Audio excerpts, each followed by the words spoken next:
they ain't tell y'all? You tuning into the best morning show on the globe. It's Bradham and Emery in the morning, y'all. LeBron or Jordan, either one when I'm performing. Crossover, buzzer beater and I'm scoring. Bradham and Emery in the morning. Every play they on it. Every day I'm balling. Who's the coach? Who's the GOAT? Like Brady and Belichick, best show on the globe. And they embellish it. Y'all pin Ziffy, I'm Ken Griffey or maybe Mahomes. I stay in the zone, whether man to man or play in the zone. They can't stop me. Mayweather boxing, Curry with the shot, man. We just the best to be. Can we have our SB, please? This was meant to be. Every morning with Bradham and Emery. Yes, sir. You know the vibe, man. Bradham and Emery in the morning. Marques Bradham, Justin Emery. Yo.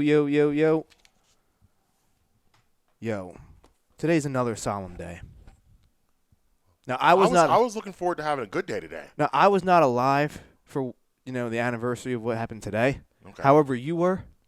I was here for this? Okay. You were here for this. You're young. I'm sure you probably remember it, but I was not born yet. The Challenger. Yeah, I do remember. This was smiley face. 1986. Yeah, this was smiley face sweatshirt Bradham, like young Bradham. Yeah. Back in the 80s, every kid had these sweatshirts where it was just a big smiley face on it. I don't know what our parents were thinking. It literally was just a yellow. I know exactly what you're talking about. Yeah, it was a yellow smiley face, like a blue shirt. I don't know why. It's if you think about it, it's kind of creepy. You walk around with someone just smiling at you like that. But yeah, I do faintly remember kind of like that was kind of like my. I'm sure it was like a big deal in school when you went the next day and yeah, I don't remember so much in school. I sort of just remember the news and it being talked about in the news a little bit, and that's kind of like the introductory phase to me kind of paying attention to what was happening on the news with TV, because usually I remember it was just on the background and you heard the song and then you knew the news was coming on. I knew that probably 4 or 5, but that was 6 then. So I remember kind of starting to just pay attention to what was going on. But yeah, wow, look at that. Yeah, what would that be? That'd be the 35th anniversary. Yeah, 1986. 34th. Yeah, 34th. Well, it's 35th year. Yeah, so today would be the 30th. Yeah, today would be the 35th. Yep, 35th anniversary. 35th anniversary. Insane. Yeah.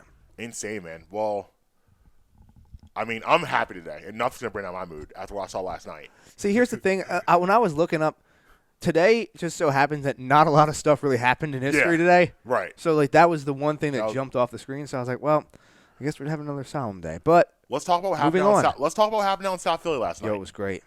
They beat that bum LeBron James. Ooh. And those bums, the Lakers. Look at you slandering Bron. What is this? Who is this man? Little Bron slander. Too tiny Anthony Davis out there. Too small. Yeah. That was a great game, though. It was awesome. It was a great game. It was awesome, and it was, for me, we talked about this a little bit yesterday, but for me, no question, this was a barometer thing. This was a barometer for me.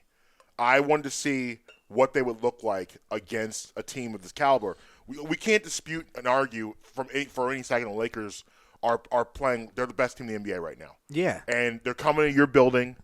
They're undefeated on the road.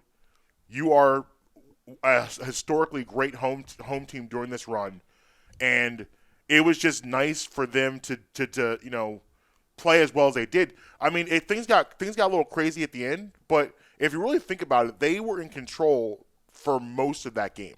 I mean, They came out on a mission in that first quarter, got that nice 16-point lead, and that's why it's really hard when you get off to a bad start like the Lakers did, because what ends up happening is when you do get off to a start like that, you're spending the whole game trying to catch up. Man, it spends a lot of energy. So it's hard to sometimes get there and try to catch up and get over the mountain to the other side, because you expend so much energy trying to catch up. But Sixers played really, really well last night, all across the board. I mean, I can't complain much about anything I saw. And I'm going to fast forward a little bit to the last couple minutes, because I think this is important. Whoa. Sorry, we just got breaking news that hit the show at the top of the hour. Formal request from Deshaun Watson to trade him, from his agent to the GM of the Houston Texans.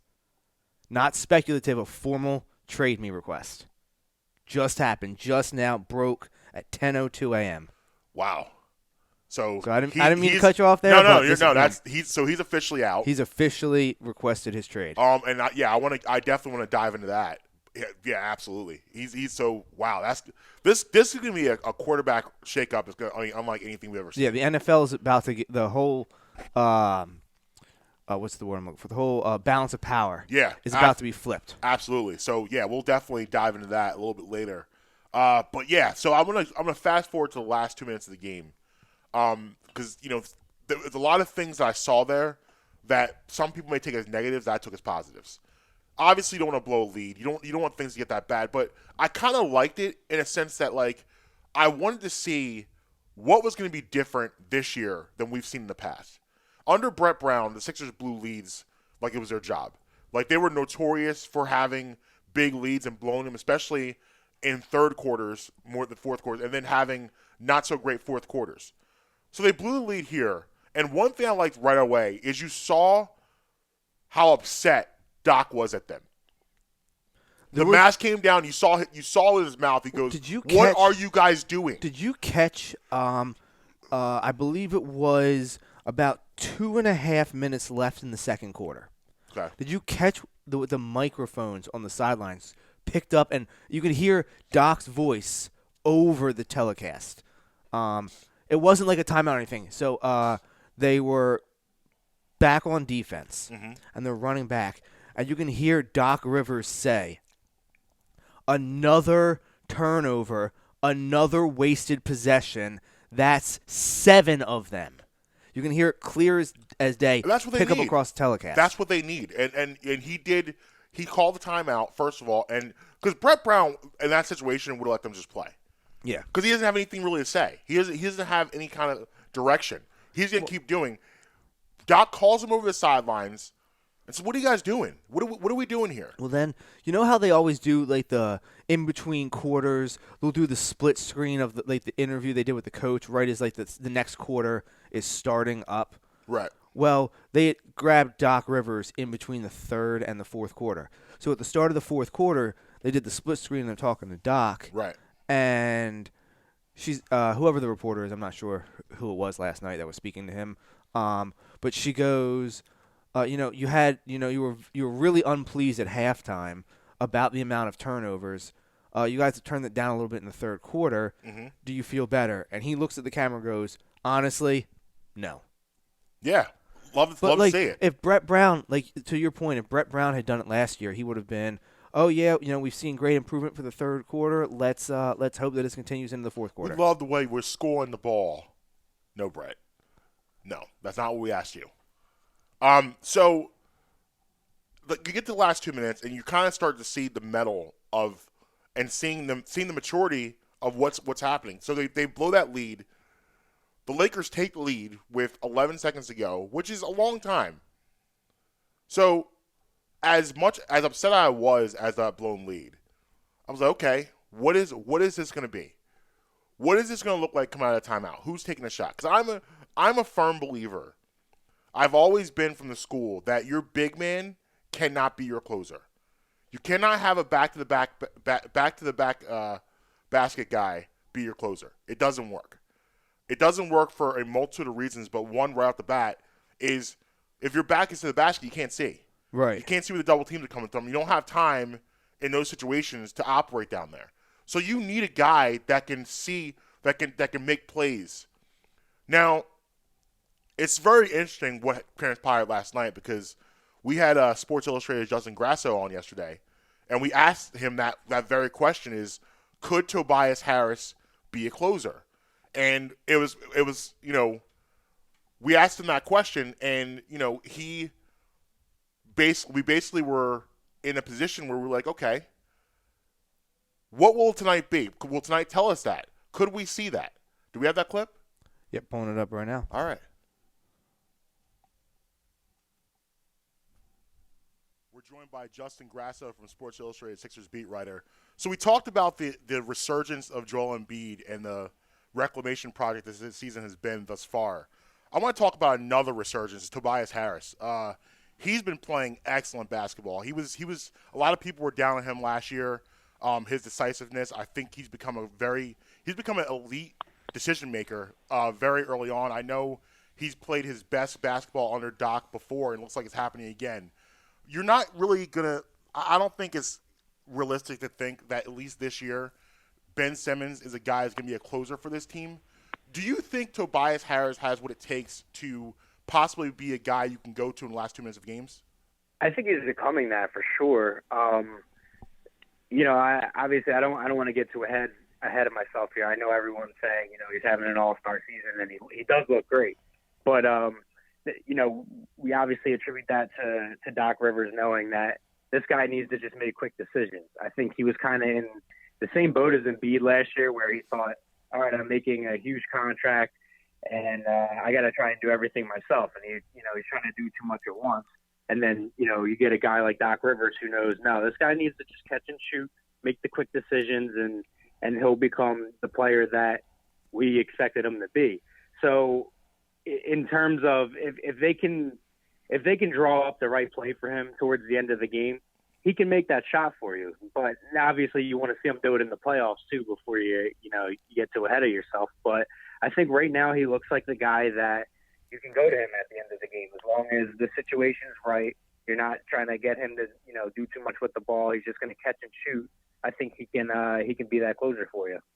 See, this is one of the reasons why I got to listen to your boys because told you we're gonna give you some stuff. Prophesizing. Okay? We're gonna give you some Socrates answers here, right? That's why you got to mess with your boys. Yeah, I mean, so crazy's in the building. Right, that's right. So last night we got to see that. Now Seth Curry starts with the ball, and I want to say this right now about Seth Curry. I know he's struggling right now. I'm not worried about him. He's had a rough beginning of the year. You saw what he's capable of before the COVID ankle situation happened. He gets COVID. He has sore ankle. He's out for a couple weeks. He's getting his rhythm back. I'm not worried about him. But at that point, I was not comfortable with him taking that shot because he's not in rhythm yet. So Tobias gets the ball, and I'm like, here we go. What's going to happen here? And he confidently takes a power dribble to the left, pulls back, and hits a jump shot. And at that moment, for me, and I'm gonna ask you how you feel about this. My Ben Simmons narrative started to shift because now here's what possibly could happen now. What was I always worried about? I was always saying to you last week and earlier this week is how I'm seeing the end of this movie. Mm-hmm. Well, last night may have changed the script to this movie because if Tobias Harris could somehow become your second best offensive player, you no longer have to rely on Ben Simmons being in that spot and expecting more from him. All you need from Ben Simmons is to play the way he did last night. Ben Simmons, I think honestly more than his shooting, the things that really bother me about him is that sometimes he looks like he's not there. He looks disinterested. He looks like he's not engaged. Yes. Last night, from jump, he was invested in that game. He scored 6 quick points on layups. He was all over the place. He was making a difference constantly on both sides of the court. Ben finished with 17, 10, 11, triple-double. Triple-dub Ben. He's already he's already 13th on the list triple-doubles already. 13th. Yeah. He's on that short list of most triple-doubles under the age of 25. Yeah. Is he number 2, I believe, on that list, or is he number 3? 2 or 3. I'm not sure which one, but 2 or 3. I believe Luka's number 1 now. Yeah. Because he just Luka, took Luka Jokic, Simmons, Oscar Robertson, and I forget who the other person on that list, but I think it's 5 of them on the list. I believe Simmons is 3rd. But 17, 10, 11. So he affected the game everywhere. And when he plays like that, with that type of intensity, it changes your perception, especially if you have Tobias Harris as a willing shot taker and shot maker at the end of the games. You're not like, listen, he's not going to make every shot at the end of the game. That's not the point. The point is Tobias Harris going to be in someone's scouting report like, yo, last 2 minutes of the game, we need to watch out for him. Yeah. He wasn't in the scouting report last year that. No one cared about him at the end of the games. And honestly, He wasn't armed with the skills or the confidence. I'll say the confidence to be assertive in the last 2 minutes of games. Last night he was. He took that ball. He knew what he wanted to do. Last year, my problem with Tobias Harris last year and the year before is he got the ball. It never seemed like he knew what he wanted to do with it. Did he want to shoot? Did he want to pass? Did he want to dribble? He didn't know. He didn't know. This year, he is completely plugged in and dedicated to just doing his job. And also, one thing about Tobias too, I was a little interested to see is they've been playing him at the 4, which has been an advantage for them. But last night, you have Anthony Davis at the 4. So now he has to guard Anthony Davis on defense, and he did a pretty good job. Anthony Davis got his, but he did a pretty good job on him. It didn't get crazy. And he had to switch sometimes on Marques. I thought he handled all of that really, really well. So it still was an advantage for them having Tobias at the 4, even if you're going against, an all-star like Anthony Davis. So all around, I am very, very happy with what I saw last night. And if they could somehow keep this energy with Tobias being that guy that can close for you at the end and set things up, this might work. This might be okay. Yeah, I really enjoyed the game yesterday. A little disheartening when you lose a 16-point lead and you only win the game by 1. Right. But for basically wire to wire, the Sixers led the game. Mm-hmm. And it's also the first road loss for the Lakers all season long. Correct. Which is big. Huge. As you know, the Lakers won it last year, and they're the best team in the league this year. Mm-hmm. And another thing, when the Sixers have their starting 5, their originally slated starting 5 from the beginning of the year. Yep. They are 10-0. Because they are. If you look at that team the way they're constructed, when they're clicking on all cylinders. Well, first of all, I love Doc's form at the beginning of games, and this is one of the things. I hate to harp on Brett Brown, but in games like this, you have to, because what he did with Joel Embiid was criminal. He never established Joel Embiid at the beginning of games. Never. What Doc does last night, what did he do? Immediately established him at the beginning of games. Immediately. Right away said, Joe, go out there and eat. Yeah. Go out there and eat. He dominated Marques, who Joel's historically had matchup problems against in the past. He dominated Montrezl Harrell. He dominated Anthony Davis all within the first 5 minutes of the game. Yeah. Yeah. He had them confused. They didn't know. He put a move on Montrezl Harrell where I think he made Montrezl Harrell cross-eyed. Like he got him down the block. It was the first 2 minutes of the game. Got him down the block. Did a quick 2-step hezzy, and Montrezl Harrell ended up fouling him, and he's just standing there saying, "Well, I don't know." He looked back at the bench. I think he looked at Frank Vogel. I was like, "Well, I don't know what to do here." Well, I didn't expect that in the first 2 minutes of the game. Well, he made Marques look like he was on center blocks. Like made him look completely like he was just out of. He said right away. He said, "No. We're not doing this again. You won't get an 0 for 11 out tonight." Took advantage of him. The first quarter was like an avalanche. Mm-hmm. It was like a blur. I mean, I think they scored 35 points in the first quarter. Yeah. It was 34-18 very quick. Yeah. I mean, it was they were up a lot. Yeah. Embiid looked great. Mm-hmm. Took that scary fall on. Now, no one would ever assume LeBron James is a dirty player. No. But that was not exactly clean. Yes. LeBron's not going out here trying to hurt anybody. No. But that was It was in the heat of the game. It was getting a little chippy, and he took a shot. Yeah. It just so happened that Embiid landed on where he was literally out for the last game. And Embiid literally is a baby giraffe. Like he is. When he falls, it looks violent all the time. But definitely, yeah. This was I would never call LeBron a dirty player, but yeah, this was one of those instances. And but they came out ready to play. They looked good Absolutely. from jump. Like you had mentioned, Seth Curry. I think he scored 2 points yesterday. Right. Not a good showing for him offensively, but he did miss 8 games for having COVID. Yeah, he was out. Yeah, he was out too. Well, it was his ankle first. He sprained his ankle, and then the day because he was supposed to be out, it was a Brooklyn game. Coincidentally, Kyrie's first game that he missed. So it's the Brooklyn game, and then that same night he gets COVID. So he'd isolate. And I'm sure they're training, but it's not the same degree of training they could train. He's not around a team anymore. Well, what is he's pretty much only working out on whatever equipment he has at his house. Right. But here's the nice thing about having multiple shooters is that he's struggling now, but guess who's not? Danny Green. Yeah. You get 14 out of Danny Green. He hit, I think, at least 3 threes. And he was in rhythm. He played really, really well. Tobias gives you 24. You get 17 from Simmons. So you don't need Shake. Shake had a nice game. Shake had a low-key nice game with 9. Yeah, so Shake was all right. Yeah. He was okay. He was in a slump.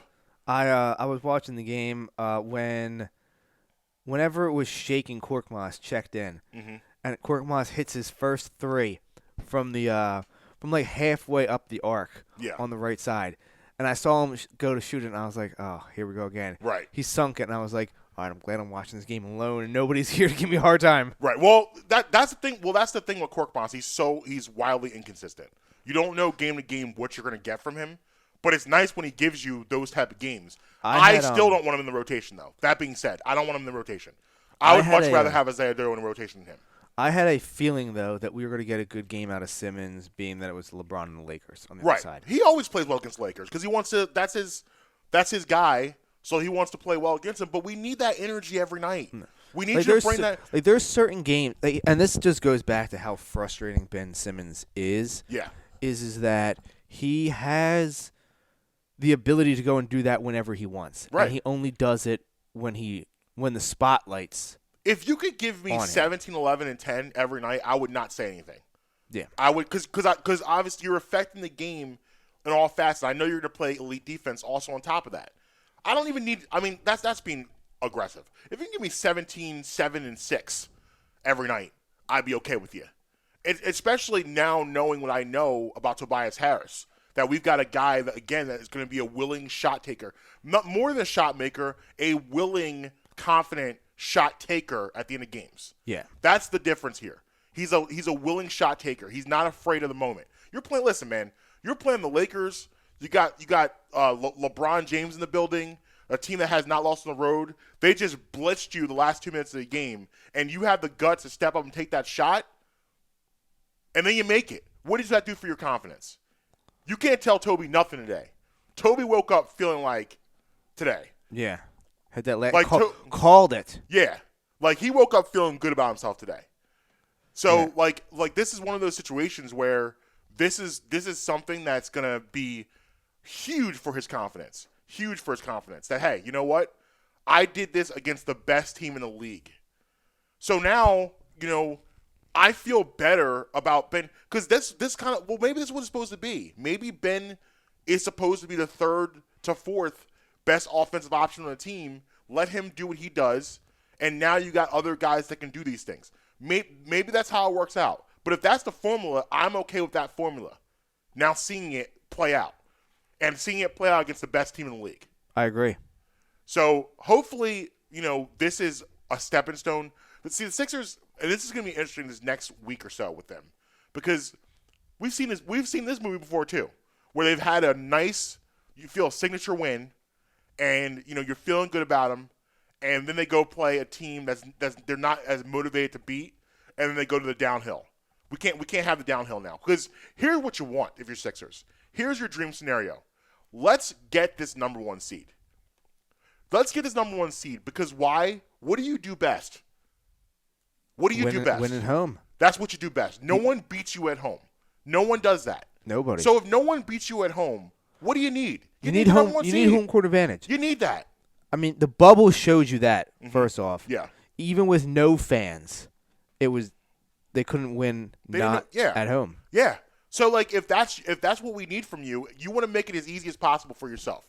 And again, look at the long-term picture. By the time we get to May, June, July, there will be fans in that building.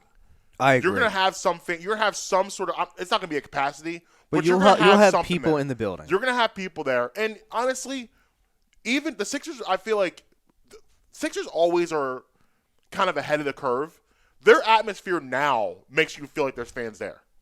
It makes you feel like there's fans there now in their atmosphere. Like they have their cheerleaders and the people up there making noise and all stuff like that. And they give you that atmosphere. The NBA is also a little different where it's the only sport that you're allowed to play music during the actual play. Like in the NFL, if you notice, when you're in the stands, you won't hear music during the actual play.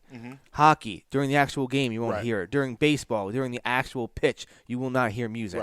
Basketball, you can see Simmons coming up the court and hear Meek Mill over the loudspeakers. Like, it's not a big deal.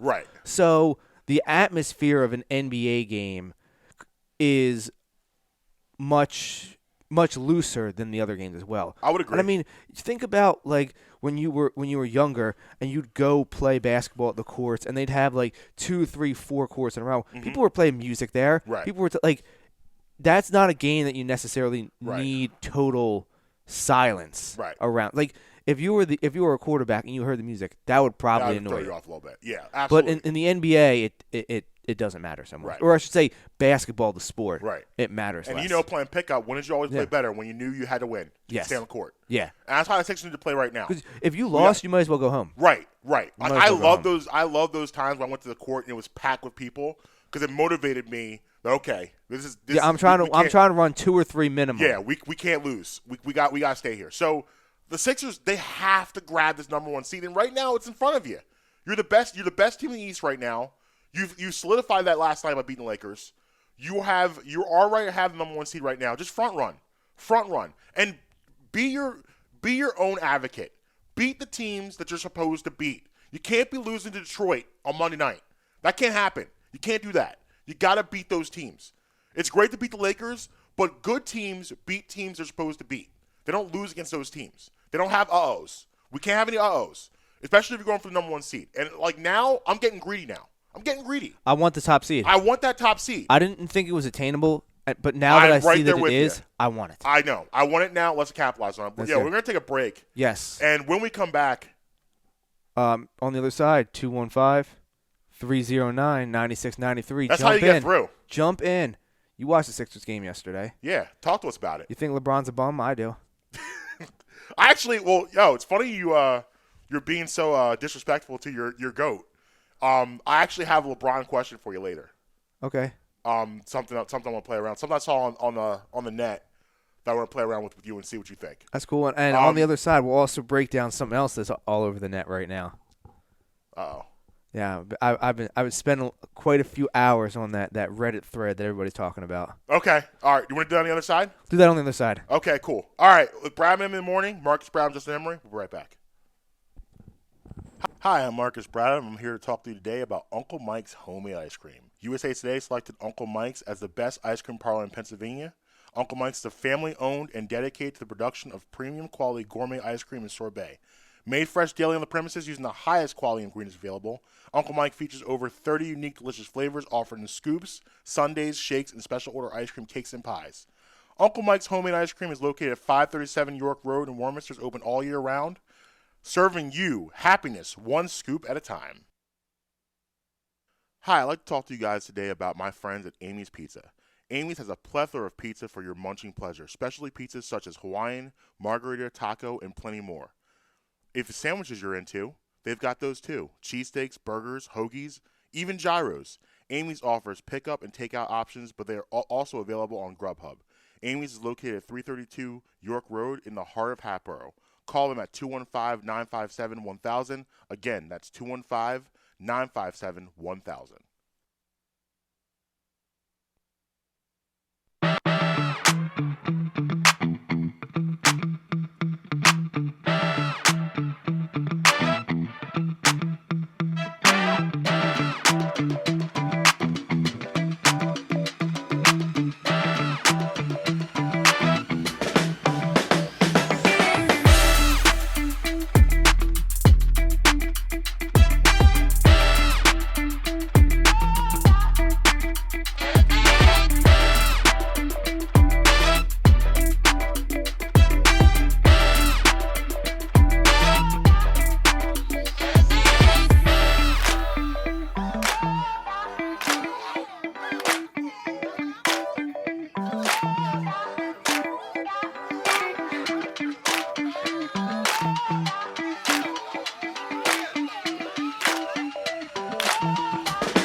Yeah, man.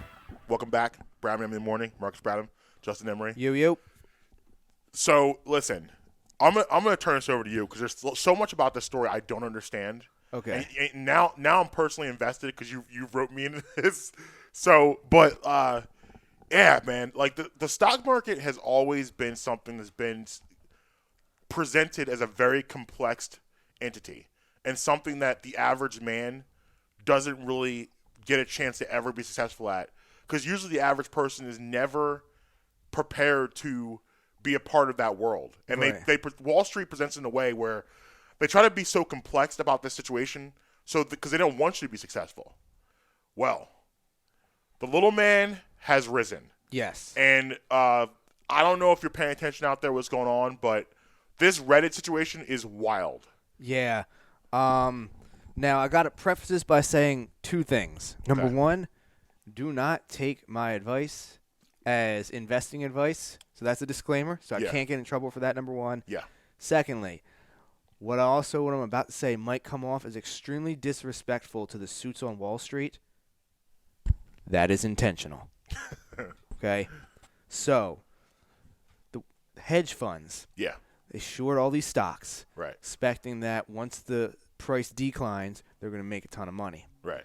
Well, this Reddit thread, Wall Street Bets, it's got almost 5 million people that subscribe to this thread.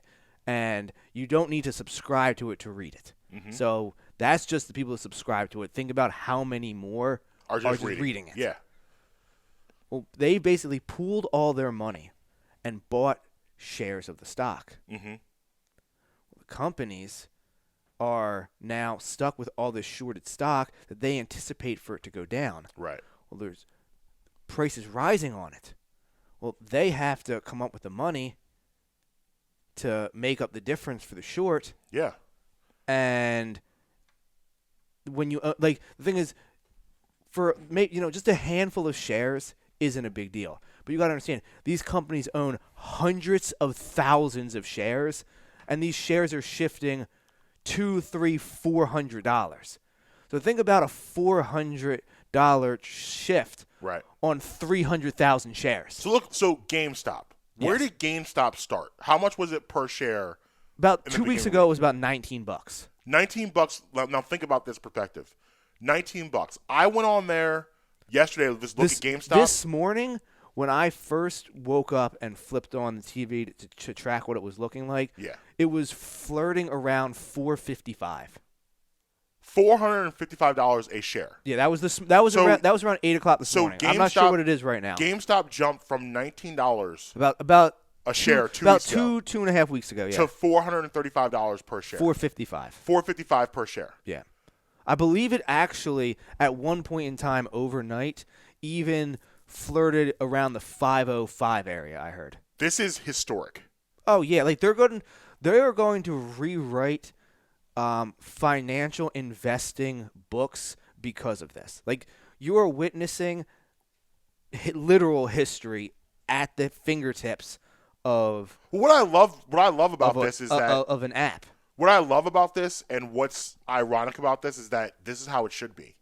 You know, the average man should be able to invest. Well, and see a return on his investment. I'm really sorry that somebody that had to put a down payment on their 5th yacht is losing some money.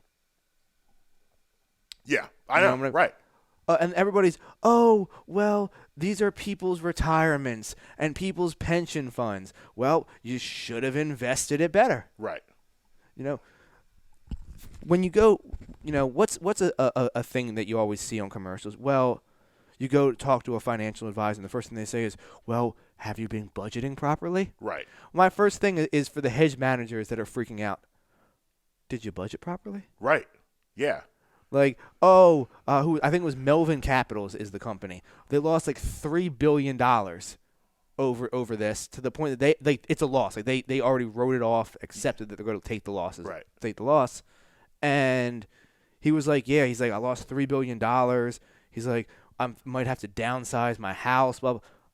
Oh well. I I don't feel bad for you. You should have been budgeting properly. Exactly. That's the same thing. You're out there balling, doing all this stuff, and you're maybe you don't. Maybe you shouldn't have bought your 16th condo in the Hamptons. Right. Did you really need that? No. And that's how is this a microcosm of our of our world? I had especially said to you, this country? I had said to you before the show, Mm-hmm. like I was like, remember what all the big media companies freaked out about and said about podcasting? Oh, it's unsustainable. Right. Oh, it's a fad. Right. Oh, it's a gimmick. Oh, blah blah blah. Now, everybody in the world has podcasts. Yep. You have companies spending hundreds of millions of dollars to acquire other podcast companies. And you know it's successful when you have podcasts that you and I probably have never heard of that are sitting on money. Tons of money. Sitting on tons of money because there's a niche, and that's another thing too. Is a niche and audience out for everybody. Yeah. Everybody can eat in the podcast lane. I mean, remember what happened when Uber came out and when Yeah. all the taxis literally flooded streets and Yep. just blocked traffic in protest. Yeah, there were fist fights.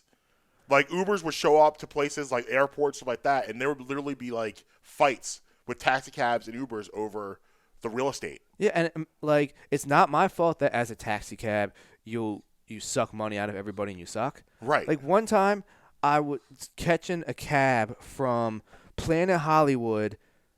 Funny. Planet Hollywood to Planet 13. Mm-hmm. So that's only maybe like a mile and a half. Right. But like you gotta understand, I'm not walking a mile and a half on the strip when it's that hot out. Yeah. So I'm taking a cab. It was like a $14 cab ride. Yeah. That Uber would have been like $3. Right. And also too with cabs, like I was a cab guy because I used to hang out in the city a lot before.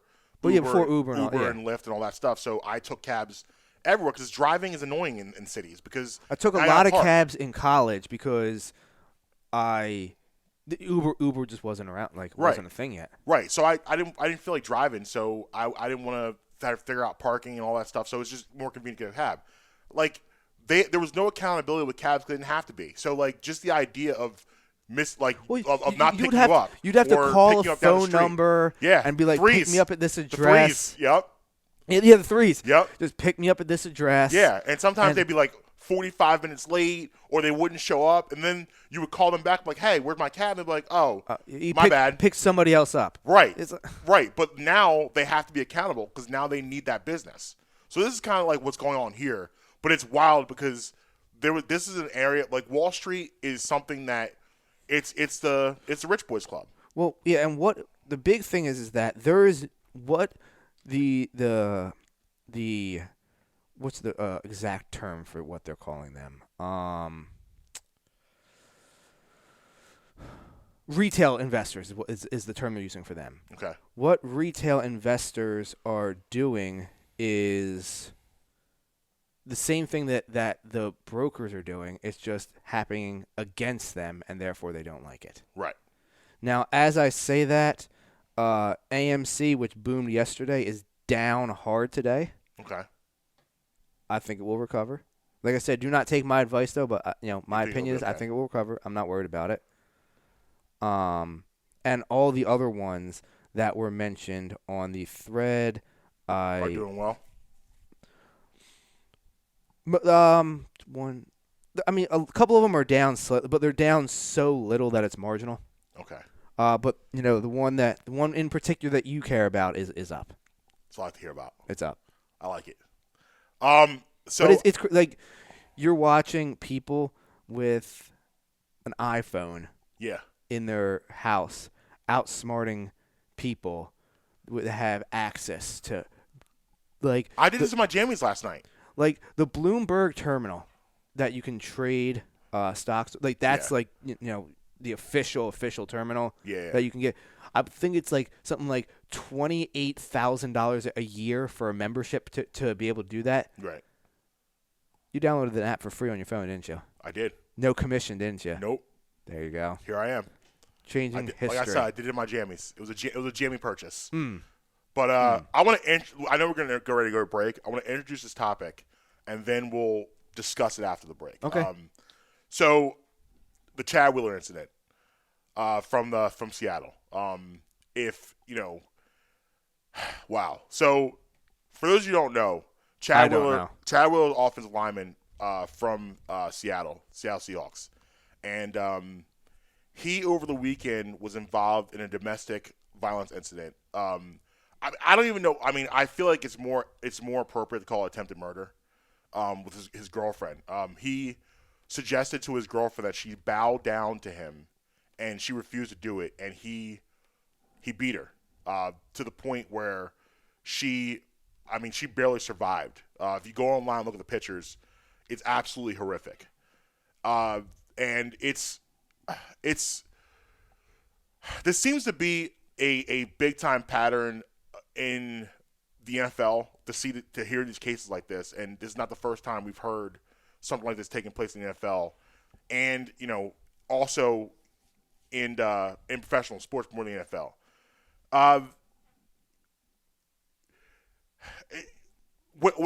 The thing I struggle with is, and what I always struggle with when something like this happens is, number one, how much responsibility is it on the team? Because this guy apparently has had violent incidents in his past. This is not the first time something like this has happened. Obviously not to this extent, but he's had violence in his past. And I just feel that it's always a little too late. And like, this is something that, this should have been addressed before we got here. Like there had to be stuff that you saw in this guy. It's kind of like Greg Hardy that played for the Cowboys that ended up leaving the organization a couple years ago. He's now fighting MMA. Like, you saw this guy was an absolute lunatic, but you sign him, and Carolina, he went through his issues there, but he continued to work and he continued to be employed there without getting proper services. However, we suspend Josh Gordon indefinitely because he smokes weed. Listen, I hate the idea that Chad Wheeler is being tied to mental health, because there is just, in my opinion, and I feel like this should be everyone's opinion, there's just no excuse ever to hit a woman. There's just that should never happen under any circumstances. I don't care how angry you are. I don't care what you're going through. There is absolutely no excuse to put your hands on a woman for any reason whatsoever. That just shouldn't happen as a man. It just shouldn't take place. And, I hate the idea that now we're trying to say, he had mental health issues. Well, if you already knew that, then football should have taken a back seat, and those issues should have been addressed. So my question coming out of the break is, I want to discuss how much is it the team's responsibility, and how much is it the NFL, and what can they do about this culture to make sure these incidents are few and far between. It shouldn't be happening at all, but something needs to be done, because this is just not okay. We're going to discuss that coming out of the break. And again, I'm going to ask a question, and we can listen. We open phone lines 215-309-9693. But again, the question is, how much is it the team's responsibility, Seahawks responsibility, because they got rid of him after the incident, but to me it's not good enough. But how much is your responsibility to foresee things like this? We're going to talk about it on the other side. Brad in the morning, Marques Brown, Justin Emery, we'll be right back.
Yes, sir. Welcome back. Brad Emery in the morning. Marques, Brad, Justin Emery. During the break, I was checking out this wild website of it took celebrities of when they were real young, like first hit the fame, like first hit the scene, and photoshopped them hanging out with what they look like right now.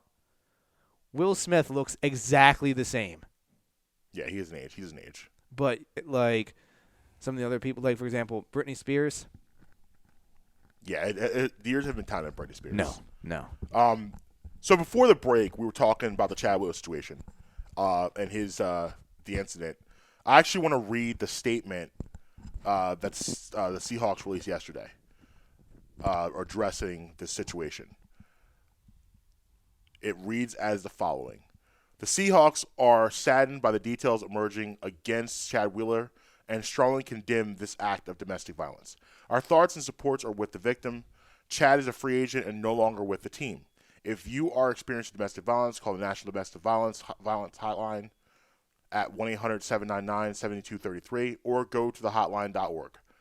All calls are toll-free and confidential. The hotline is available 24/7 in more than 170 languages. We encourage Chad to get the help he needs.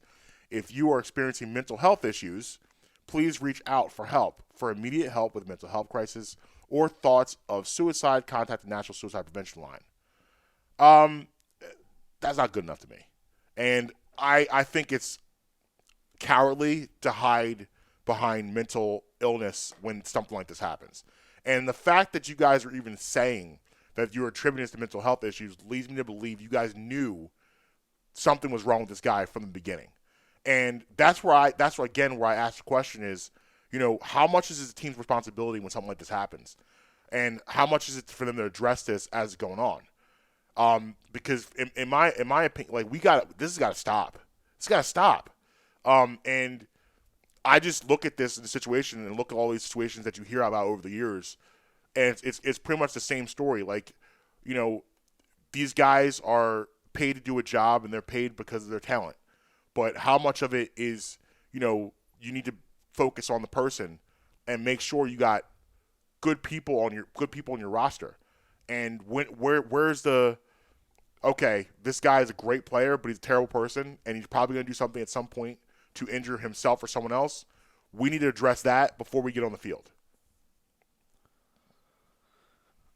So a couple things. Number one, when I want to look at morality, I'm not necessarily looking to Pete Carroll and the Seattle Seahawks, if you know what I mean. Yeah. Like they're not necessarily the gold standard for what's the word I'm looking for? Like the right way to say it. Moral compass. Yeah. I agree. I'm not Pete Carroll and all those guys. That's not necessarily, just go look at go look at his track record, for the last 20, 25 years. Like I said, Yeah. I'm not necessarily using the Seahawks as my barometer for a moral compass. Right. Number one.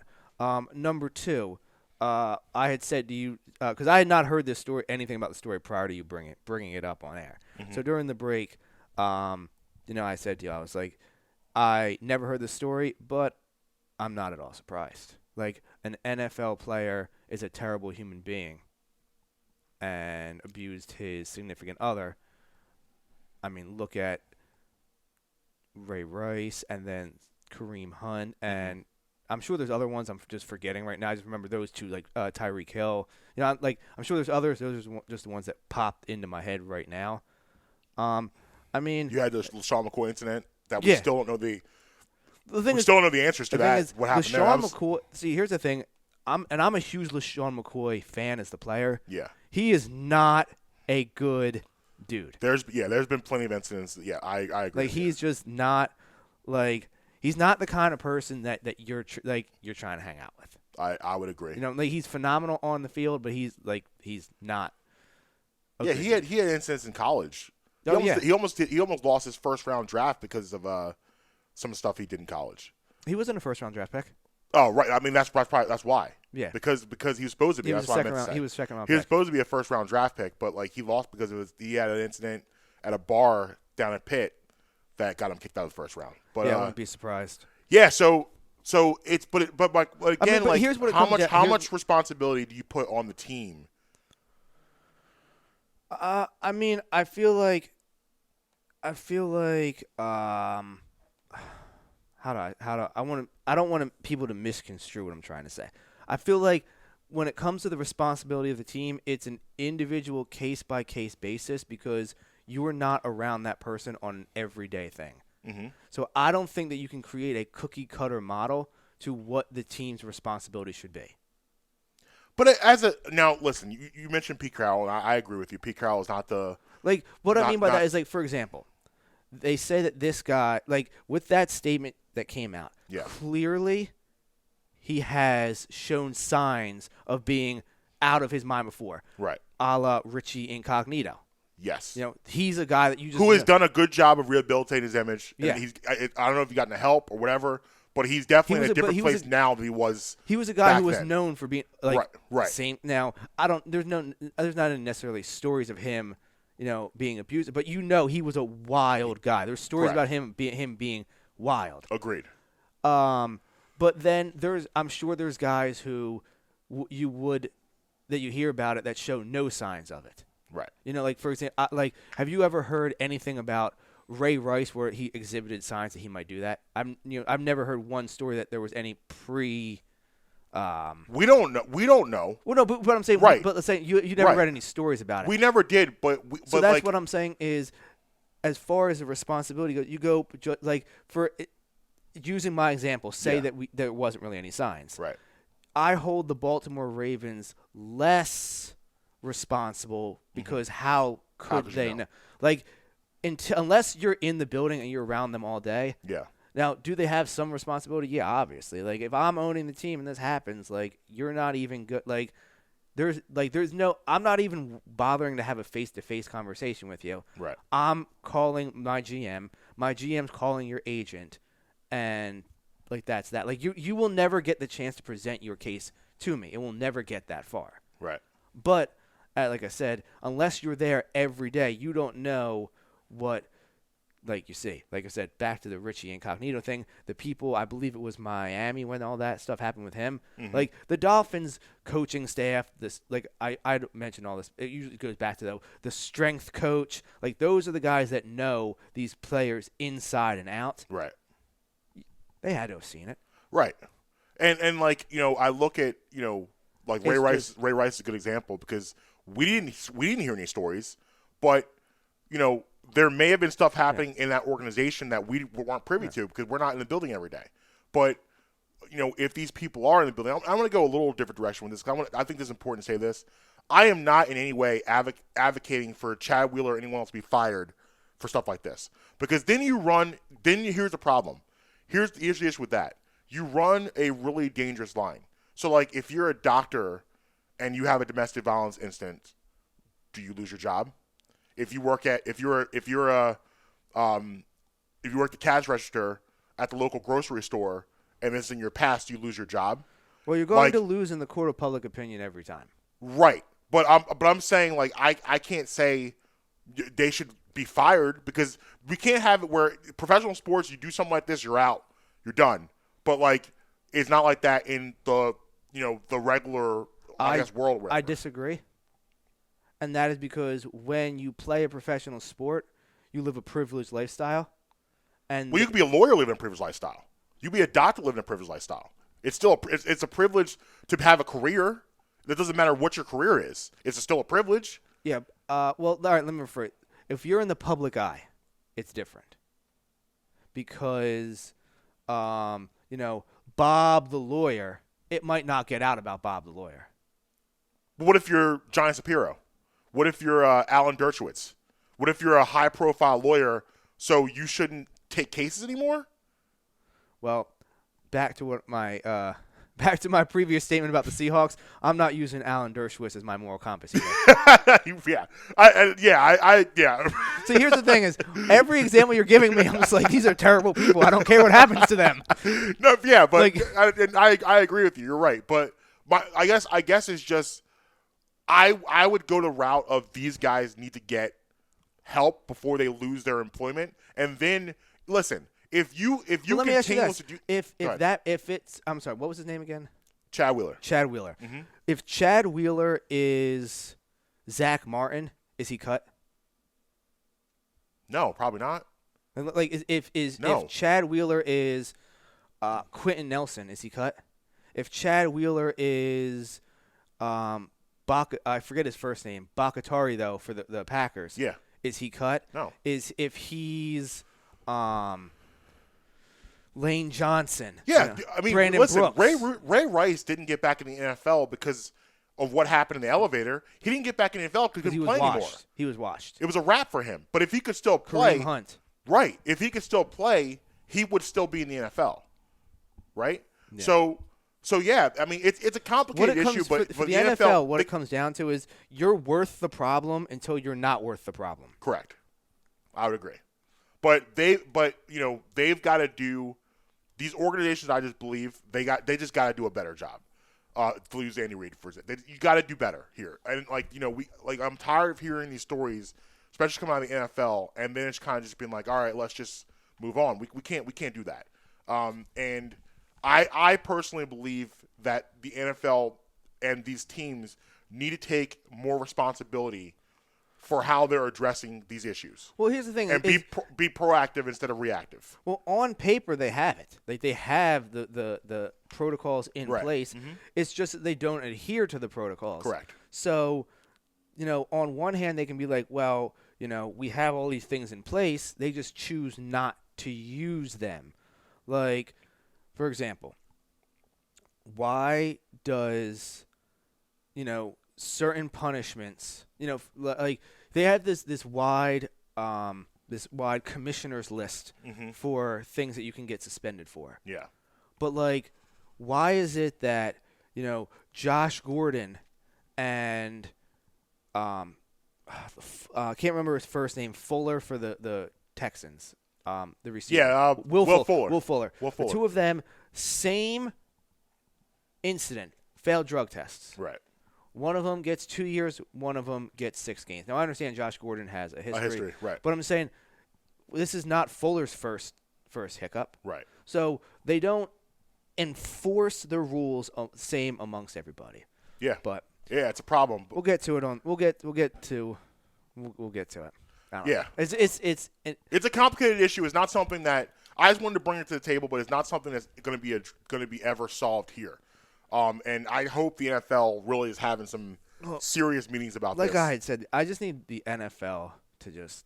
Well, you even had what was it a couple years ago? The kicker, I forget his name, the one that he played for the Giants. The Giants, yeah, he like basically was holding his wife hostage, and it's just. Yeah, but that guy apparently though had years of signs that he was wild. Right.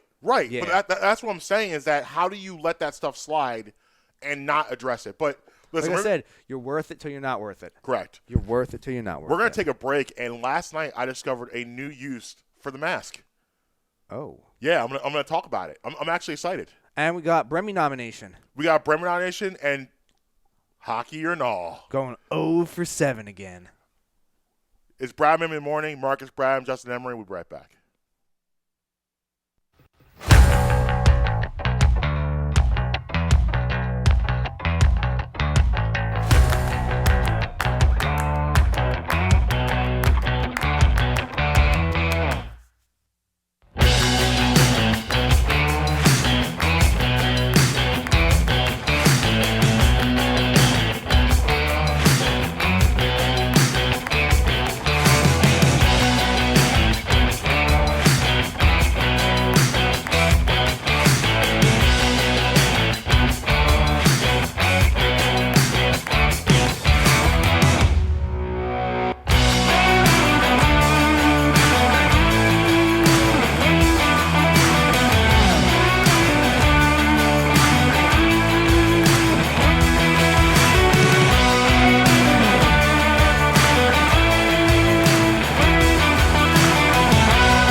Welcome back, Brown Memory in the Morning. Marques Brown, Justin Emery. And it is time. Everyone, bring out your tuxes. Get out your giant bow ties. I got my tuxedo shirt on. That's what I'm got- going to be rocking. We got some awards to give away here. We do. Second Bremy nomination Here it is. in the category of burgers. Oh, Okay. This goes out to a place that's very, very near and dear to my heart. Okay. mm-hmm. Abbey Burger Bistro, Baltimore, Maryland. 4 locations. Specific location that I'm talking about, though, Fells Point. Good old Fells Point. Now, you had mentioned during the break, Fells Point is the spot to be. It is. Yo, if you know Baltimore, Fells. I'll put it this way. Fells Point is Baltimore's Manayunk. I was going to say it's the Manayunk. It's Baltimore's. Couldn't Manayunk. have worded it better myself. It's where you need to go for a good time. Yes. After this Bremy, I have a great Fells Point story for you. So, I have said this multiple times. I'm on the record numerous times of saying this. It is the best cheeseburger I've ever had in my life. I need to make it happen. The best. And I don't mean, it is number one. Every place I go to have a burger is now competing against them for that spot. That's the standard. Yeah, that is the standard. And there's actually a place in the area that I went to recently that it was good, but Abbey Burger is so good that I couldn't enjoy this burger. That's a statement. That's a statement. And here's the thing about it, is that every time you go, it's the best burger you've had. So the first time you go, it'll be the best burger you've ever had. The next time you go, it'll be even better than the first time. I'm excited. I'm going to make it happen. And so on and so forth. I'm going to make it happen. I've taken 3 different people there. All 3 people have told me it's the best burger they've ever had. Wow. Including a friend of mine who drives from Philly down there for their burger about once a month. Wow. That's a statement. Statement. If you're driving 2.5 for a burger, it has to be a good burger. Abbey Burger. I'm telling you. Check it out. You are nominated for the Bremy. And I also have to say, now obviously I haven't been to Baltimore in a little bit, but rumor has it is they're not doing too well for the pandemic. So if you are in the Baltimore area, go check them out. Go support them. Staple in the Maryland area. 4 locations, the oldest one being in Ocean City, Maryland. So hopefully people are back at the beach this summer. Yeah. Stopping there and grab a burger. But you are officially nominated for the Bremy. So we got to talk Fells Point for a second. Talk to me. Because this is one of the wildest experiences of my life. So I have a Fells Point story too, but Okay. it's much more degenerate than yours. By the way, real quick, I got a text from Uncle Jervis last night. Oh. Uncle Jervis listened to the show yesterday. Shout out to the Jerv. He was like, guys, I love the show, but he's like, I'm mad at Justin. I was like, what? Why? What's up? He's like, I want to hear all of those Aaron Rodgers stories now. Oh yeah. He's Yeah, like, I want to hear all of them right now.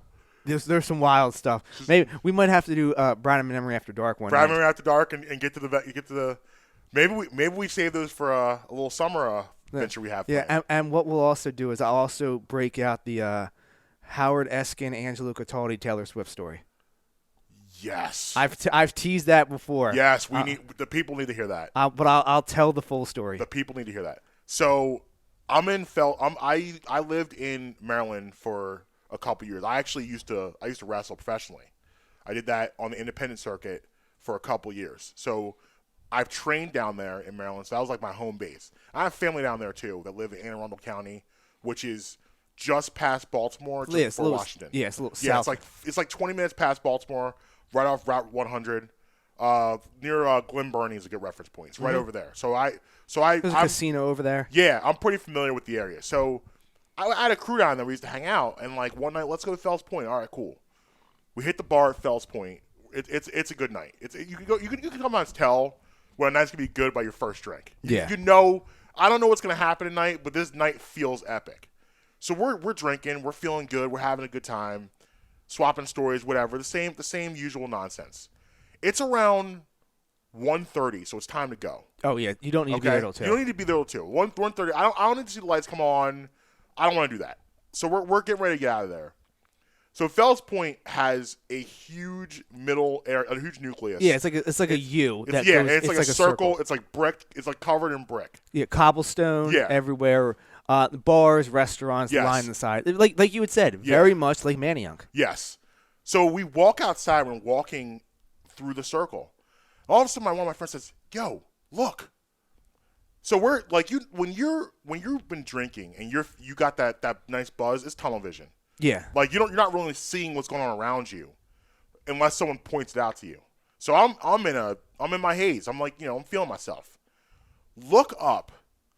There are grown adults playing dodgeball, foursquare, jump rope, and tag.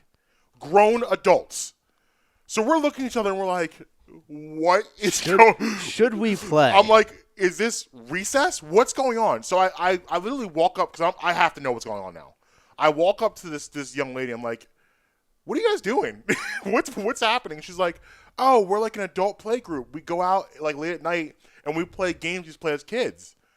And I was like, that is awesome. Can we play? She's like, yeah. So for the next 2 hours, we played dodgeball, foursquare, jump rope, tag, and then we ended with a game of manhunt. Oh, that's awesome. Yes. It was the weirdest, most interesting night Running of my around life. Fells Point. Running around Fells Point, playing a little manhunt. It's a good time. It's insane. My story about Fells, well, I have a couple, but the funny one I was going to tell is I was sitting outside, I don't know, at one of the tables at one of the bars along the strip. And you know how they got the electric scooters? I forget what they're called, like what the app that you use to get them is. Yeah, but I know what you're talking about. Rent the electric scooters. Like I said, it's cobblestone. Right. My man, he was leaning. Okay, like he was feeling good coming out of wherever he was coming from. Right. Flying on this thing. You already know what's going to happen. Yeah, this is gonna be bad. Hit a gap in the cobblestone. Oh no. Goes over the handlebars. Oh, not over the handlebars. Slams into this car. Like car? a parked car. Goes like up on the hood. No. Gets up, shakes himself off, and just rolls down the block like it's no big deal. You have to. Because now, well, first of all, he was feeling no pain, I'm sure. I was like, my biggest regret is that I couldn't get to my phone fast enough. Wow. Was the car damaged? Oh, I don't know. I was laughing. I don't remember. I was laughing. That's amazing. Yeah, no, it was a good time. I saw somebody try to go swimming in the harbor one time. What? Yeah, I was sitting there partaking in something around the corner of a building, and this guy just like starts getting undressed and getting ready to jump in, and I'm just like, you know what? I probably shouldn't be here. Yeah, it's not. I probably shouldn't be here. I don't want to be a part of this. So I left and partook on a different bench somewhere else. I don't blame you. Fells Point's a wild place. Fells Point's a wild place. They also have one of the best tequila bars I've been to. Ooh. It's on like this. It's on the third floor of some sketchy looking cigar shop. Okay. The ground floor is a cigar shop. Second floor is an ice cream store. Okay. Third floor is tequila bar. There you go. Very odd combo. One of the better places I've been to. I like it. Like I said, check out Fells Point. So last night, I discovered a new use. Oh, and Jerv, if you're listening, hit my phone. I got some Aaron Rodgers stories for you. Last night, I discovered a new use for a mask. So I went to the store, right? And you know how to play music over the loudspeaker. Mm-hmm. So I walk in, and one of my favorite guilty pleasure songs is playing. You know, the song where like you like the song. What song was but it? You don't want other people to know you like the song. What is it? Because I'll give you one of my guilty pleasures afterwards. Well, I'm going to ask you that. Okay. Katy Perry, Teenage Dream.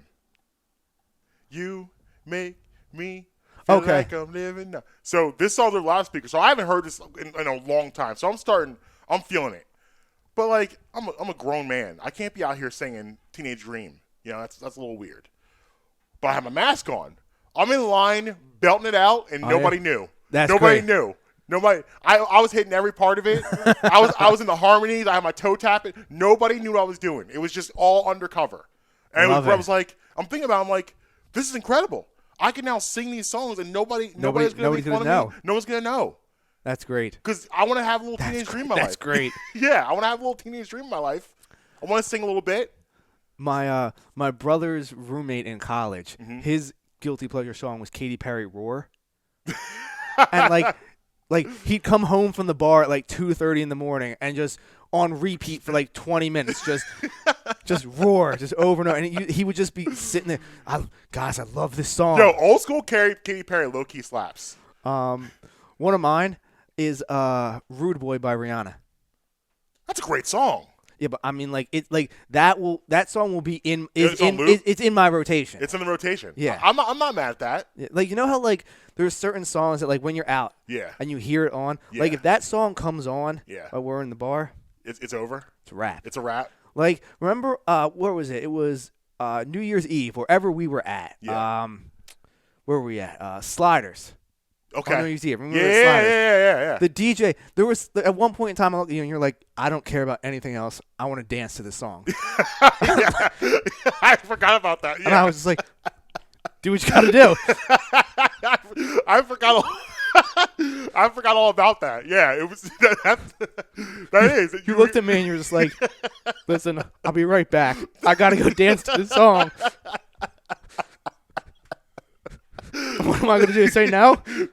I was like, do what you got to do. Yeah, I mean, sometimes it comes over you. And the thing is, you were the only one there breaking it down. Like, you were just in the middle of the bar, breaking it down by yourself. And everyone's like, watch, like, Everybody's like, All all right, right. yeah, go ahead, get it. Even, Okay. even the DJ is like, yeah, he's feeling the song. yeah. What song? I don't remember what song. I have it no was. clue, but you were like, yo, I haven't heard this song in so long. He's like, I got to get out and dance to it. Like, I remember sitting there being like, all right, I mean, I have this song on my iPod, but like, it's cool. Like, if you want to get, if you want to get down to it, go ahead. yeah, I'm do not it. going to stop you. Yo, yeah. I mean, that's hilarious. I literally forgot all about that.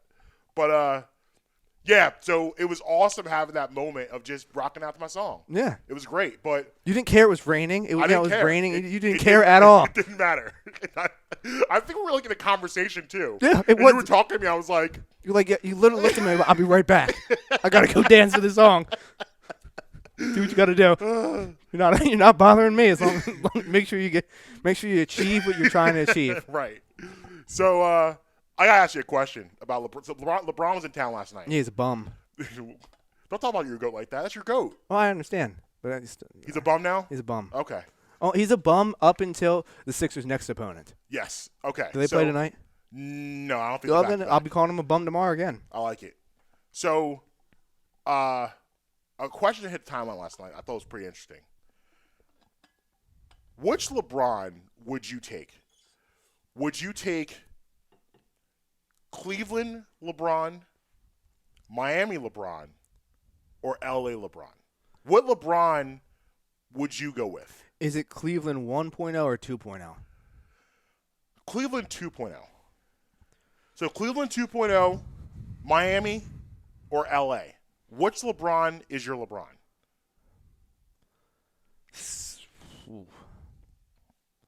So I think we can agree at the peak of his physical powers was when he was in Miami. Yes. Like that was a peak of his. that was a dominance, peak of yes. I agree. I think I might have to go Cleveland 2.0. Because I feel like that is just a better version of LA LeBron. Like it's a younger like Cleveland 2.0. Yeah, 2018 LeBron was ridiculous. Yeah, like this is like what we're seeing in LA is just a older version of Cleveland LeBron. Like he started to develop this style of his play while he was wrapping up in Cleveland. Right. So that's what I'm going with. I'm going Cleveland 2.0. But I fully acknowledge that his best was when he was in Miami. Yeah, Miami LeBron was freak LeBron.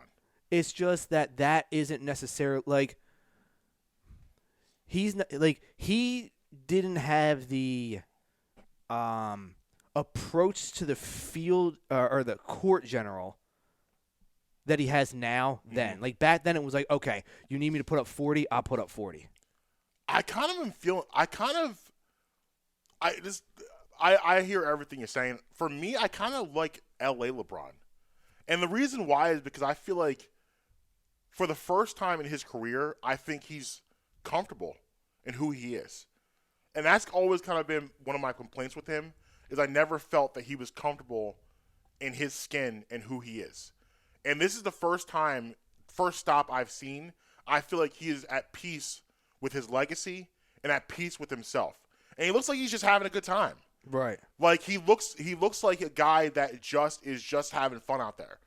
Like I love the fact that he's getting a little snippy too. Like I love the idea that he was so mad at assistant clapping. And you see, I don't know if you've seen the clip. I saw the clip. I love how he looks at assistant and goes, "Okay, all right, we'll see in the fourth." I love that. I love the fact that he made a bet with Dennis Schroeder on the sideline to make a three and turned and looked at him. I love that. Give me more of that. Be that person. And like even his press conferences, like he's become entertaining. He's let down his guard a little bit, and like I think it's been good for his game. I think it's been good for him overall in every aspect. That he's become a person I feel that is just comfortable and happy being LeBron. And I can't say that was the case when he was in Miami, when he was in Cleveland, and especially Cleveland 1.0. I feel like, and I don't know if it's just the pressure he felt from representing his brand, and he had certain people he was trying to put on, and now he's so established it just doesn't matter. I don't know if that's it, but I feel he's good. I feel he's comfortable. Like it was even last night we're playing against him. His competitive atmosphere. He's chopping it up with Ben, laughing with Joe, yucking it up, and still giving you 34. Yeah. Like even pregame, like you saw he was having fun with these guys. And maybe the situation, I know how close he is with Dwayne Wade, but maybe this is the best group around him to bring these things out of him. Maybe because he feels so good about because he looks like he's having more fun now than he's had his entire career. And I don't know, like you get towards the end and you kind of see, because LeBron probably has about 3, 4, 5 years. He's probably in that range where he could play at this type of level. But I don't know if it's like he's kind of starting to see like we're getting towards the end. So he's in that moment. He's in that spot now where he just wants to appreciate everything. Maybe that's it. But something is definitely different with him now than it was in Cleveland and Miami. Right. I'd venture to agree with that. Maybe he's just. I think maybe that Cleveland title just like. I think that might have been his ultimate. Accomplishment. A mountain. That's what he was trying to strike. He got that, and now he's like, okay. Yeah. I mean, LeBron, like, he can't really do anything else for his legacy. I mean, stack a couple more rings to. I mean, he's already. If you're sitting at it, we have a table here. We have 6 chairs. Okay, say you're having here at the table with 6 people. LeBron is going to be one of the people that is at the table. You know what I mean? Yes. Like if we were filling out like Jordan, Kobe, LeBron's one of the guys at the table. Yeah, he's one of the guys at the table. Yeah. So I mean, like, what else? I mean, he's gonna probably go down as statistically maybe the best player ever. Statistically, yes. I mean, until Luka gets 38, we'll look at his numbers. Yeah, I'm saying like statistically. But statistically, right now, yes, because he's putting up. I mean, numbers that he's going to be top 2 in almost every category. Agreed. If not flirting with the top spot in most of the categories. I'm sure all of the post 30, over the age of 30 records, he'll own most of them. I'm sure he'll own over most of the 35 records. Like whatever the age ones, he'll probably get most of those. Right. Chances are, if he's not already, he'll lead every playoff category. Right. No, I'm with you. I just like the fact that he just seems happy. Like, and when you're that good and that dominant, you should be able to have fun, right? And I agree. I feel like he owes it to himself to have more fun, and I'm glad that he is. And so that's why LA version is my favorite. Yo, did you hear about in Miami they unveiled last night a COVID sniffing dog? No. So I'm intrigued. They now have a dog outside for security that can sniff COVID. Literally can tell you have symptoms by just sniffing you. Like dogs are amazing. That's insane. Yeah. But they unveiled that last night, and I don't know if that's like a precursor to them having like fans or what that is. But I thought that was interesting that that's now a thing. COVID sniffing dogs. Does it work? I don't know. I mean, I have no idea. I don't know how you. I mean, well, I guess dogs can sniff, drugs and drug paraphernalia. So I guess you can train them to almost do anything. I guess. I don't know. I mean, I think it's gonna have to be a crazy sample size, but I'm not putting it past them. I'm not counting them out. That's fair. On the other side, we'll get into this quarterback coach you had mentioned. Yeah. It's you just can't make this stuff up. You just can't make it up. I know. You just can't. Brad in the morning, Marcus Brown, Justin Emery. We'll be right back. Hi, I'm Marcus Brown. I'm here to talk to you today about Uncle Mike's Homey ice cream. USA Today selected Uncle Mike's as the best ice cream parlor in Pennsylvania. Uncle Mike's is a family-owned and dedicated to the production of premium quality gourmet ice cream and sorbet. Made fresh daily on the premises using the highest quality ingredients available, Uncle Mike features over 30 unique delicious flavors offered in scoops, sundaes, shakes, and special order ice cream cakes and pies. Uncle Mike's homemade ice cream is located at 537 York Road in Warminster. It's open all year round, serving you happiness one scoop at a time. Hi, I'd like to talk to you guys today about my friends at Amy's Pizza. Amy's has a plethora of pizza for your munching pleasure, specialty pizzas such as Hawaiian, margarita, taco, and plenty more. If it's sandwiches you're into, they've got those too. Cheesesteaks, burgers, hoagies, even gyros. Amy's offers pickup and takeout options, but they are also available on Grubhub. Amy's is located at 332 York Road in the heart of Hatboro. Call them at 215-957-1000. Again, that's 215-957-1000.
Bradham and Emery in the morning. Yeah, man. Welcome on back in. Marcus Bradham, Justin Emery. Okay, hit the music. I did. Just hit. Got a segment. Okay. Just hit the music. Okay. I mean, let's not mess around here. I was pretend I like was this is unprepared not- for this. I mean, it's just As we last left you. it's just every day there's something weirder coming out about this team. Yo, why does So- this building have so many leaks? So yesterday, the Eagles make a hire. They hire Brian Johnson as a new quarterback coach, and that's how it should be. It should be a who. Now, Brian Johnson, for those who don't know, was the offensive coordinator down at the University of Florida. This should be one of those situations where you read it and you go, oh, okay, we'll see how that works out. And that's how it was initially. Until what? Until we find out that Brian Johnson has known Jalen Hurts since he was 4 years old. Let that sink in. He's known Jalen Hurts I'm literally sitting here since just he shaking was my head. 4 years old. He also recruited Jalen Hurts in high school. Has coached with Jalen Hurts' father. That's how the relationship started. Jalen Hurts' dad was a coach, and they coached together. And when Jalen Hurts was young. And that's how we got here. He is a huge fan of Jalen Hurts, as you would imagine, since you've known a kid since he was in preschool. He compares Jalen Hurts right now to Dak Prescott, who, coincidentally, people credit big time with Dak Prescott getting to the NFL was through Brian Johnson's tutelage. Okay. What? What? How? Like, what are we doing here? Like, at this point now, I literally have, every time I make a prediction about how this will end up and who will be the starting quarterback for this team, we get thrown another curveball. Like, we felt like when Nick Sirianni was hired, it was like, okay, he's a Frank Reich guy. He worked on his coaching staff. Frank Reich was very close with Carson. Carson loves Frank Reich. Here we go. Then we're told, not necessarily, because Nick's being told he could decide who he wants his quarterback to be, which I thought was a little weird because we know how big Howie Roseman and Jeffrey Lurie into them. Then we hear about Carson's contract and how he's okay to renegotiate it, even though nothing official has come out from his end because he's not talking. Right. And then Nick Sirianni starts to put his staff together. And, you know, you're building the staff. You get the offense coordinator from the Chargers. You take the defensive guy from the Colts. And then you hire your quarterback's coach. But you hire your quarterback's coach who has more of a history with your backup quarterback who was a starter instead of the guy who's supposed to be the franchise quarterback. It's just such a conflict of interest. It's such a web that's just What? I don't even know. It's just it's you know, Like, are you trying to piss everybody off? right. Like, you are going out of your way to make to give yourself like that had to have come up in the interview, right? That had to have come up in the interview. How could it? It had to have. And here's the thing. Here's another twist. So, Nick Sirianni, people are saying is in control of his staff, whatever, right? But Brian Johnson's a Florida guy. You know who else went to Florida? Howie Roseman went to Florida. So you have that connection. So obviously he has to have some input in this. Why are you doing this? It's just so weird. It's just so weird. I just don't understand why you're in a position now where you are creating more problems for yourself. Like, Brian Johnson may be a great quarterbacks coach. And where's he from? Florida. And Florida had a prolific offense this past year. So he's straight out of college. Right. He was offense coordinator for Florida, and Florida's offense was really, really good. They actually their quarterback, I forget his name now. Trask. I forget his name. But the quarterback there had a great year. It was a Heisman candidate. So he's responsible for a lot of that. Also, he's also black, which is cool. Good. But with everything going on with your quarterbacks, was he the guy that you should have hired? Probably not. Like in the interview, if he said that to me, like, oh yeah, like I don't know if you guys know this, but like, yeah, I've known Jalen since he started potty training. I'm gonna sit up and go, this has been great, but listen, man, I'm sure you read the clippings. I'm sure you know what's going on with the situation. We can't do that. We can't have that here. I'm sorry. I'll recommend you for a nice place, but we can't do that here. Because what, like, if you're leaning towards, which right now you kind of have to lean towards, it's like this situation is very similar to what's going on with the Rams with Jared Goff, where, bro, you really don't have a choice right now to be married, at least this year, to these quarterbacks. You don't have a choice. So I understand you and their ownership out there is going a different direction where they're coming out taking shots at the quarterback. My man said, they asked him, "Hey, is Jared Goff gonna be a Ram?" My man looked at the camera and said, "Well, he's a Ram for now." I know. Whoa, whoa, that's crazy. But we're not going that far. But are you pushing Carson out the door? Sure, sounds like it. I mean, is that? But again, I'm gonna say, is Jalen Hurts' job to lose, and tomorrow something else weird's gonna happen that's gonna support Carson still being here and being the coach. Yeah. Why can they just go away? Like, can the Super Bowl just come and just be over with? What did I say the other day? This is the most Eagles talk that I've had when they haven't been in the playoffs, I think, in the history of my life, where it feels like every day there is something new and ridiculous coming out from that camp. Like, I don't get it. I don't get it.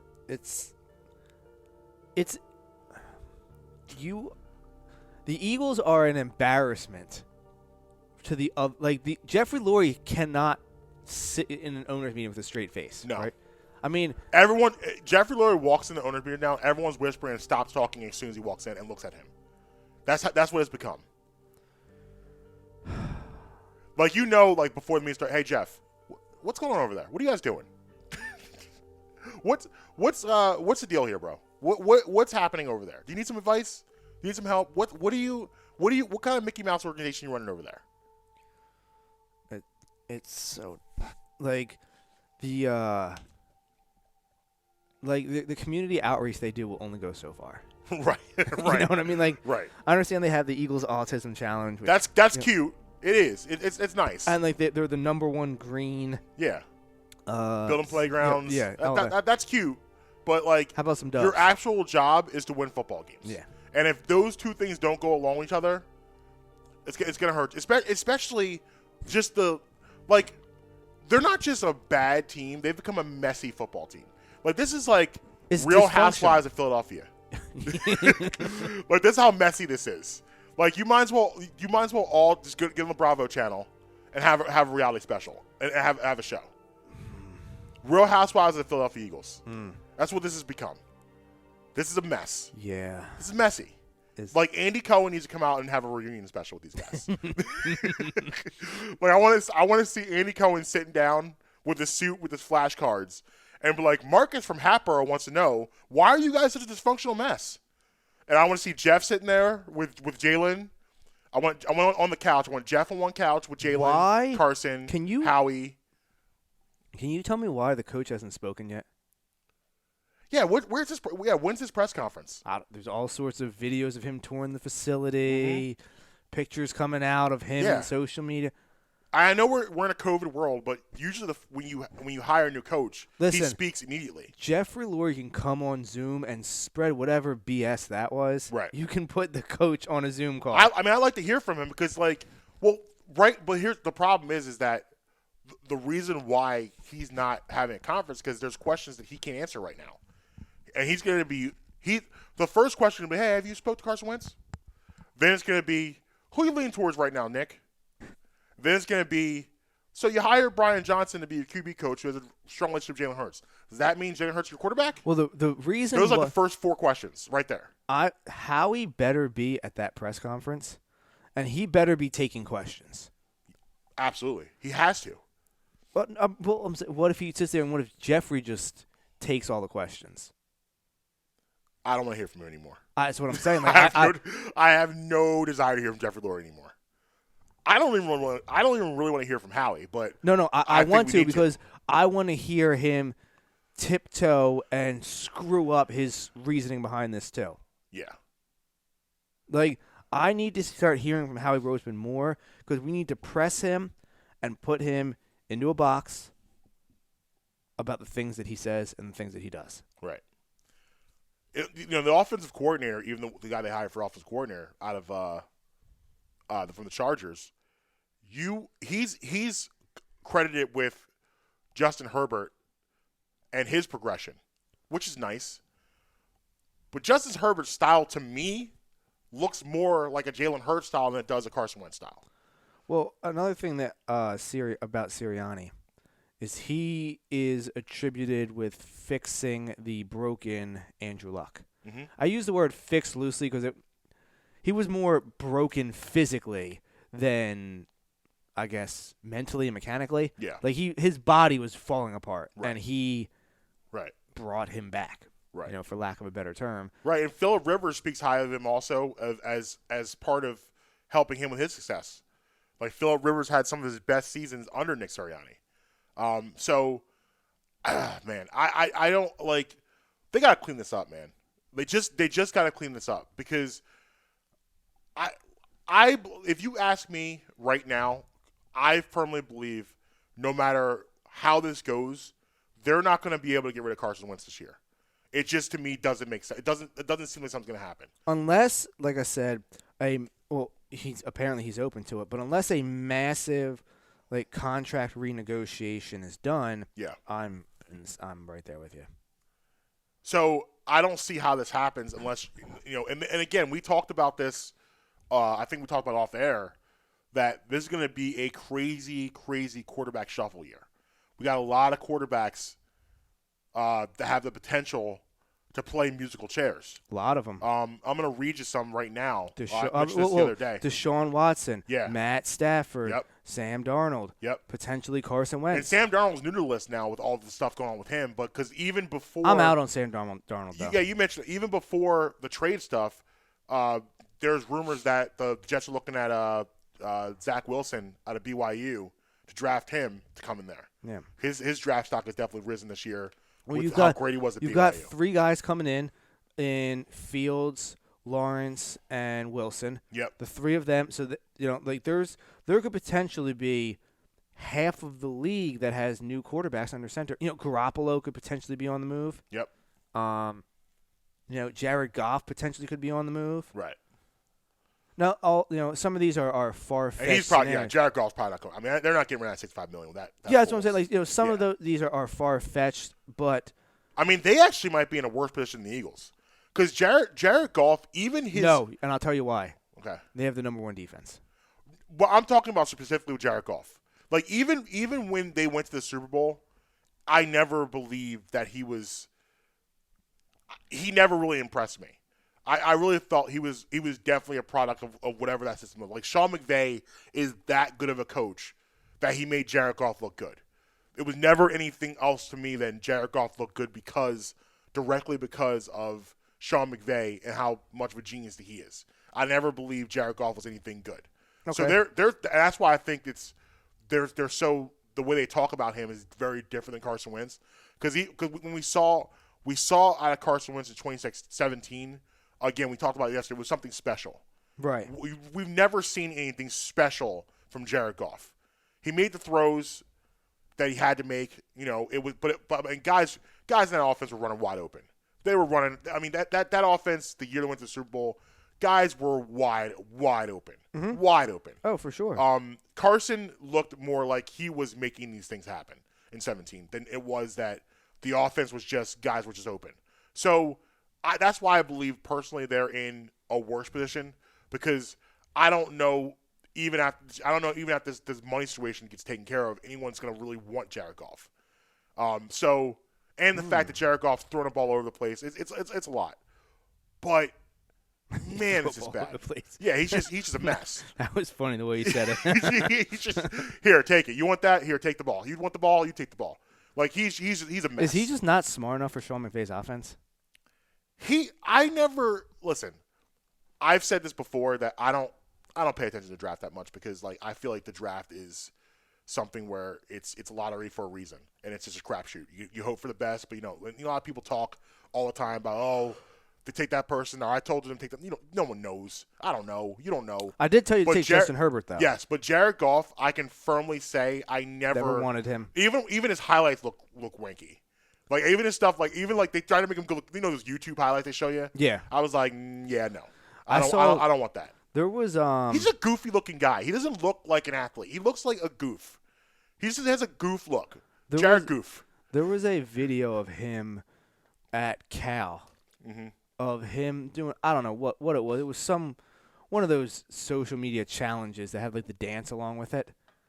Oh Lord. Yeah, he's not supposed to be a part of that. He's doing it, and as he's doing it, it's like supposed to be him like writing down plays in the playbook. Yeah. I remember looking at it and being like, "This is the NFL's #1 overall pick." Yeah, and like that was a rough year for quarterbacks, but Jared Goff was never the move for me. I never subscribed to him in any capacity.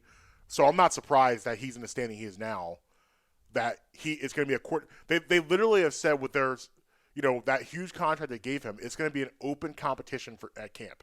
Yeah. Between him and Wolford, which is bad for him. Yeah. I mean, don't get me wrong. I think he's going to beat him out. I think he's better than Wolford is. But the fact they're even saying that. Oh yeah, the fact that it's even coming down to that is not a good look for you. No. So it's definitely going to be an interesting offseason with all these quarterbacks. And, I mean, I don't know. As far as Carson Wentz and Jalen Hurts goes, stay tuned. We don't know. We don't know. Like, we're right now, everyone's kind of just guessing about what's going to happen. But it's going to be a wait and see. And what I'm guessing, I don't think that Sirianni will come out and say this, but I believe it's going to be a low-key quarterback competition in camp. It won't be announced. It won't be really said. But it's gonna be a competition, and and Carson's gonna be here, and he's just gonna have to do it. The end. Pretty much. He's gonna have to be a part of it. You don't want to, but you're and now with all the other stuff that's come out about him, he needs to look at him. If I'm his agent, I'm saying, listen, Carson. Yeah, some of this stuff that happened to you isn't fair. It isn't right. We get it. However, this is a year you're gonna have to really work on rehabilitating your image, because your image has taken a lot of hits. And, you can be a fool off the field, but when that translates to on the field and you're not doing the things that, you were doing a couple years ago, we're going to need you to really just go for it and try to compete here. You may not like it. I get it. May not be fair. Whatever. You got to do it. That's just how it has to be. Because here's the thing for Carson Wentz. If one or two things, if you don't go out there and take this job, bad for your future. Oh, if you go out abysmal. there and they give you the job and you suck, bad. Yeah. Bad for your future. So this is a super important year for him. And I kind of hope for the Brad and Emery brand that we don't have to talk about the Eagles for a while. Yeah. Because I'm tired of talking about them. Yeah, very, very tired of talking about them. I mean, I feel like this first 3 weeks has been Eagle heavy. But what are we supposed to do? What are we supposed to do? When the news drops, you got to talk about it. And these have been, it's not like we're fishing here. These have been big stories dropped about the Eagles day after day after day after day. I was saying, I even literally yesterday said, look at my notes, I was like, oh, I don't think we're going to talk Eagles tomorrow. Yeah, and then Brian Johnson happens, which would have been like a note, and then I'm reading about it, I'm like, wait a minute, what? What is this? So, I don't know. But listen, when we come back, hockey that time. Hockey or no. Hockey or no. It's Brad and Emery in the morning. Marques, Brad, and Justin Emery. We'll be right back.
Yo, yo, yo, yo. Yeah, man. Brian and Emery in the morning. Marques Brown, Justin Emery. It is time. It is time. It is time for the moment of truth. That time again. Hockey or no? Flyers had a nice win the other night. Did you watch? No. James Van Riemsdyk, 2 goals. 5-3 victory. Did any reporters get told off in the press conference? No, not this time. Yeah, uninterested. All right. I do know that the goalie had a meltdown the other day, though. Carter. Yes. Yes. I saw he had a meltdown where he broke his stick. Yeah, he was upset. Well, I mean, if I gave up 6 goals, I'd be upset, too. Yeah, it's not a good sophomore year for him so far. No. So He'll figure early it in the out. season, they'll figure it out. He'll figure it out. I think. I don't know. So I don't know if you for those of you who knew the program, let me explain the rules again. This segment is called Hockey or No, where we ask Justin, is it a hockey player or no? Let's start. First name on the list, Michael Shannon. Hockey or no? I believe he's a hockey player. That is incorrect. Incorrect? No. Okay. No. Hockey or no? I was dead convinced he played on the Red Wings. Hockey or no? John C. Reilly. John C. Reilly. No. That is correct. You might remember John C. Reilly from Step Brothers fame. And Talladega Nights. Will Ferrell. You ever Okay. saw Step Brothers? No. Come on, bro. The thing is, I don't find Will Ferrell funny. Like, I'm out not a on Will Ferrell guy? I'm out on anything that's Will Ferrell is in. I'm automatically out on. I enjoy Will Ferrell. All right. Ben Foster. Hockey or no? Ben Foster. Oh man, that could go both ways with It that could. name. It I'm could. gonna go. Yes, hockey player. That's a no. No, okay. That's a no. Hockey or no? Josh Anderson. Josh. No. Hockey. Hockey. Hockey. Ryan McInnes. Hockey or no? Ryan McGinnis. I feel like he's a hockey player. That is correct. He is hockey. Buffalo Sabres. Incorrect. Okay. Blue Jackets. Blue Jackets. Hockey or no? Michael C. Hall. Oh, there's been a 500 million hauls in the NHL over time. Is That's he one true. of them? Is he one of them? Is he I'm one gonna of them? say yes. No. No. No. No, unrelated to all the other ones. Yes, Michael C. Hall, an 80s icon. Hasn't done much lately, but 80s guy. Okay. Ryan Murray. Hockey or no? Ryan Murray. No. Hockey player, isn't he? Damn it. Oh, man. Woo. All right, so far, I got him confused with Chad Michael Murray. yes. We have 7 names. You've gotten 2 correct. This is not good. Hockey or no? Dean Cocaine. Not cocaine. Cocaine. Does he play hockey? He does. He's hockey. There you go. Way to rebound. All right, 2 more for you. Okay. Seth Jones. Hockey or no? Seth Jones. Seth Jones. No, he doesn't play hockey. He plays hockey. He does. He does. He's a hockey man. All right, last name. Joel Egerton. Oh, that guy plays hockey. Oh, that was so confident, too. No. No, I hate everything. All right. Final tally. Should be 3 and 7, I believe. Yeah. Yeah. Yeah. No, you got 4. You got 4. 4 and 6. You got Dean. You got Dean. No, you didn't get Dean. I'm Yeah, sorry. right. You got 3. You got Seth, John C. I Riley, get a 4th point now. and Ryan 'cause McInnes. I get a 4th point because the scorekeeper can't keep score. Yeah, there you go. Yeah, that's my bad. We'll give you the 4. And that's this week's Hockey or No. Poor showing. I mean, listen. I'm sure there's some things you can trick me up on too. We need to come up with a null segment for me. I'm sure some things that I don't know either. You know? Poor showing. It happens. It's one of those things. But Gonna get ready to get out of here. yeah, we're getting ready to get out of here in a couple minutes. Stock market though. Yeah, I mean, We need to go back to that for a minute because each I'm getting stressed out because I can't see what's going on. each commercial I check on it real quick, and basically every app has locked you out Yeah. from the ability to trade right now. So what like the fact that we already own these stocks, are we still okay? Yeah, you have them. The only thing that can hurt you is if they decrease in value, Right. which you would then lose whatever your Right. investment was. Right. But you own like you said, you own them. Like they can't change anything. You know what I mean? Right. I just hope that like this just goes to show you that they don't want people to be happy. No. They just want to be happy. Today was a eye-opening day on the lack of transparency of the stock market and what is considered the free market. Yes. Like, it is clear today that it is not open to everybody, and they're making that abundantly So clear. the stock that I own right now is saying you can close out your position in this stock, but you cannot purchase additional shares. Exactly. They're trying to force you. Now, I'm sorry, if that's not market manipulation, I'm not sure what is. Right. Right. We got to get out of here. I'm losing my mind over this. I've about two or three different times during the segment I almost said something I can't say on air. So All right, let's get out of here before we get in trouble. Yeah. Follow me at Marques be tweeting everywhere. At Justin Emery Show on all platforms. Hit me on Twitter for that fast response. Follow Brad Memory Pod everywhere. And until next time, you can be with us or be against us, but you're never going to stop us. Late. Peace.